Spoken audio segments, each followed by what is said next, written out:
Hey, everybody. Today, oh, yes. Say hi. Say hi.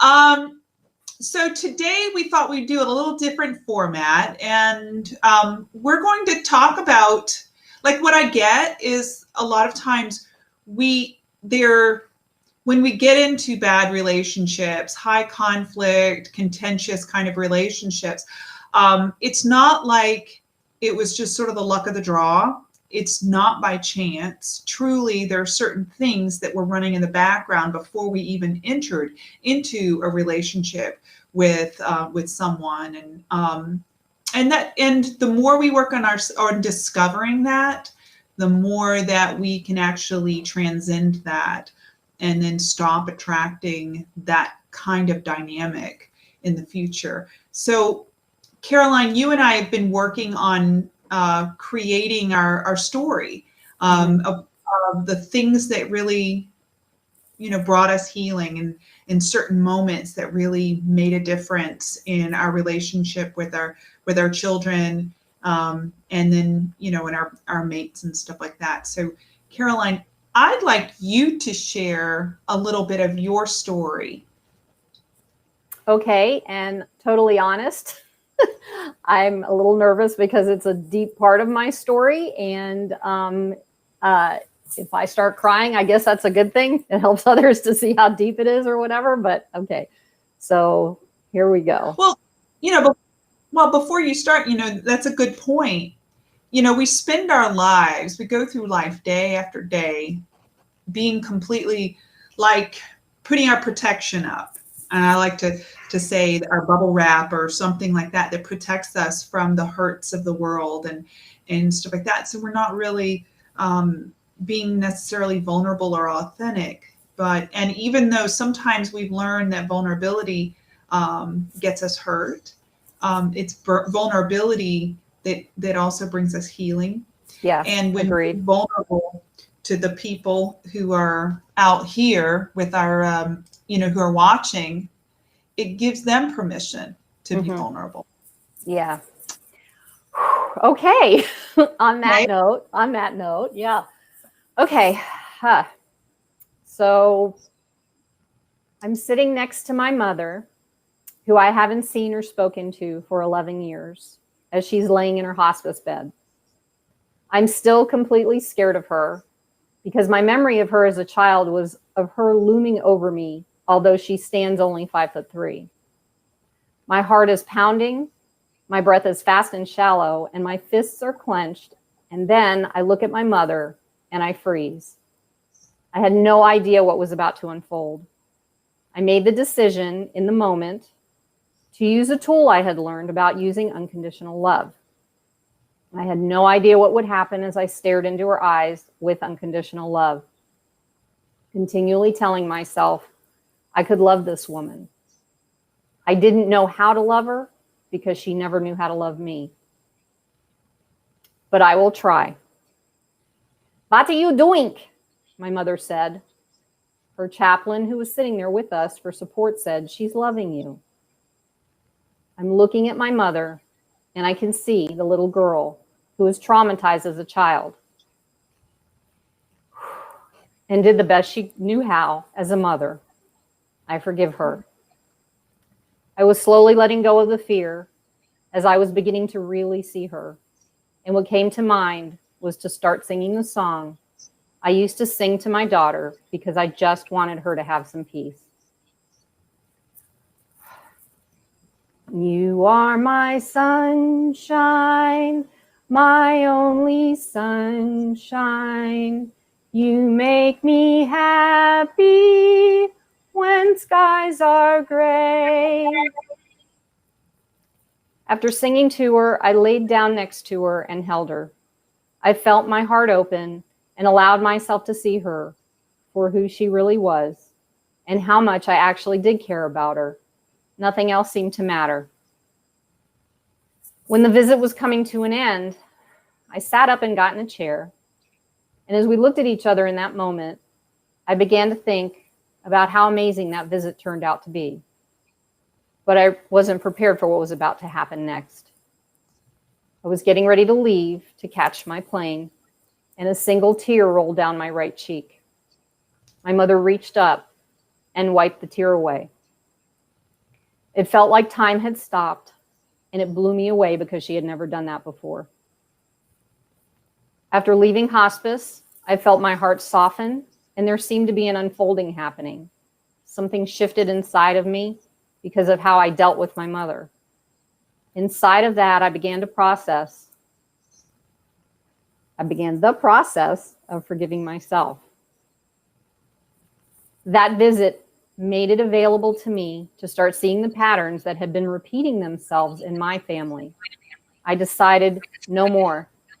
Once I got home, I texted my daughter and son and said, I am so sorry about everything that happened. I love you so much and wanted to let you know that I was just thinking about you. My relationship with my kids is not where I want it to be, but my children and I are talking and connecting more than we have in years. In fact, recently my daughter texted me about my grandmother's cedar chest I had given her, and she was asking me how to stain it. I was so grateful and laughed to myself because I knew she could have looked it up online, yet she chose to text me. That would have never happened before. I will never again allow my relationship with my kids to get as bad as my relationship with my mother. This pain, heartache, separation, and fear end here because I refuse to see my children's children ever grow up without their family. This entire scenario connected me to what was really important in life and has energized me to help others. From my experiences and my healing journey, I now teach people who have lost themselves from crisis, use their pain as fuel so they can find freedom and recreate every aspect of their life the way they want it. Thanks. Awesome. So in writing this story, and there was a self-discovery.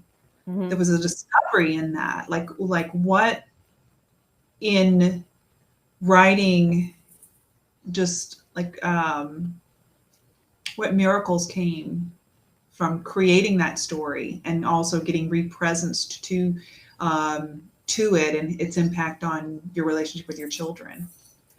Well, I mean, history tends to repeat itself. So for me, it was breaking that cycle and connecting with myself first. Because if I hadn't have done that, I would have never been able to sit in front of her. She usually scared the crap out of me as I explained in the story. But it was so powerful to see when I walked in her room how little she was. Like, she was old and not this, thing that moving monster that I used to, see in her. And it just broke something. It broke something open in me to know that she was human and she went through her own trauma, and it's repeated and we carry that. And I wanted to break that cycle and bring it into my present as the healing and the work I want to do, or I'm doing. I hope that answered the question, because I got lost in that whole thing. Well, I think the takeaway is that there are people in your life that have hurt you, brought trauma to your life, and we can't erase what happened, mm-hmm. but we can transform its impact on us. Mm-hmm. I like to use the word, I don't mean to interrupt. I'd like to use the word transmute, because it's like that energy can actually transmute into something more beautiful. I want to use an example of anger. Anger can transmute into passion. And yes. From anger, we can actually accomplish things. So it feels the same to me. I just wanted to share that because that's what it felt like. Yeah. And it's just, it was just such an honor to listen to you, just being so vulnerable and sharing your story, and the gift in it all. I know that we're in several groups and we're trying to work with people who are grappling with their own pain. And it's the I guess the impulse is to excise or cut out those parts, like not even just out of our physical space, but actually out of our minds. You know, and that's not necessarily good as far as in the future, because what I found is that if you don't find healing and you're not able to find peace with something that's happened to you in the past with someone, life has a tendency to give you another chance with someone else. That's really true. And another to add on to that is the pain and the experiences that we had in the past. They're a part of who we are. So you can't just say, "Oh, I'm done. It didn't happen." And you either just totally disregard it or whatever's going on with that. You carry that with you, and that makes you who you are, and that makes you into that whole person as you do your healing, because that's a part of you. Just like your children are a part of you, just like your family is a part of you, just like your friends are a part of you, you know, just like your feelings are a part of you. So it's like not cutting, you can't cut that out. It's there. It's not possible to cut it out, you know? So that's right on. That is right on. Yeah. You know, I think about all the experiences I've gone through in my life. Not that I want to repeat them. And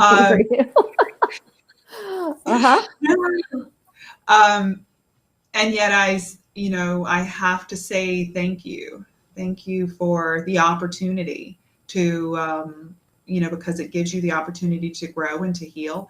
And I think about who I would be today if not for those bumps in the road. Or who you wouldn't be today.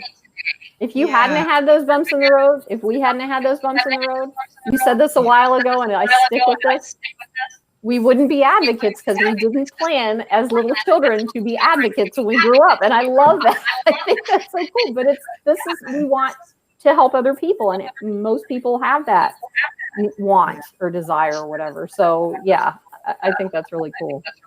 I wouldn't have been able to relate. There's no way. I could have related to somebody going through a contentious custody battle and your kids hating you and all this stuff. I could never have been able to relate to that if I hadn't gone through it myself. Right. And that's why we're here. That's right. That's why we're here. Caroline and I are part of a bigger team that's creating a community, a platform, a community called Hope for Families.